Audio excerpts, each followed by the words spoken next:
yung pong pinauso ng mga realista na tinatawag na noy-noying, kumakalat na rin po sa internet at kinagat na rin ng pandaigdigan o international media. Kibit-balikat lang ang Malacanang kaugnay niyan, pero ang napapabalitang nililigawan ng Pangulo na si Grace Lee, ipinagtanggol ang presidente. Nakatutok si Michael Pahati. Ito ang bagong gimmick ng mga militanteng grupo sa pagbatikos kay Pangulong Noynoy Aquino, ang noy-noying. Nang ibig sabihin tayo walang ginagawa o tamad-tamaran at kawalan na aksyon sa mga problema ng bansa. Ang Malacanang, dinedba lang ang pauso ng mga militante. Anila, wala raw kakagat dito. Masaya sila ginagawa nila yun. Nasa sakit na yun.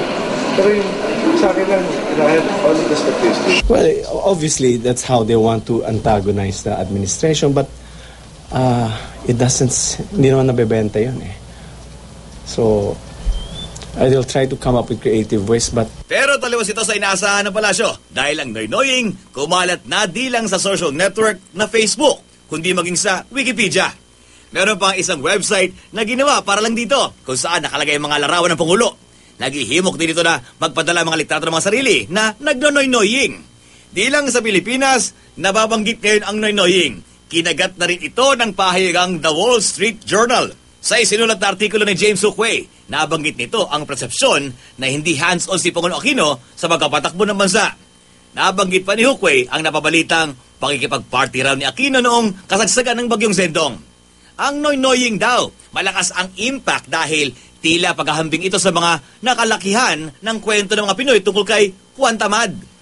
Ang mga batikos daw, tinapatan umano ng mga Malacanang ng mga litratong nagpapakita na nagtatrabaho ang Pangulo.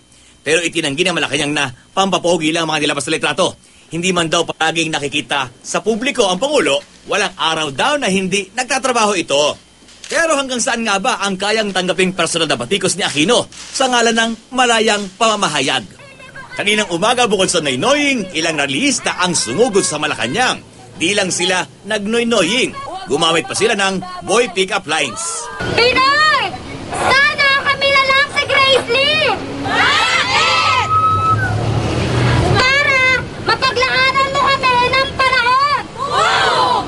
Free speech is enshrined in the Constitution. That is something we will honor. The President will honor that. What is our answer to that? A clear conscience. The conviction that we are doing this country, serving this country, that we are performing our obligation. Ipinagtanggol naman ang Pangulo ni Grace Lee na napapabalitang nililigawan daw ng Pangulo.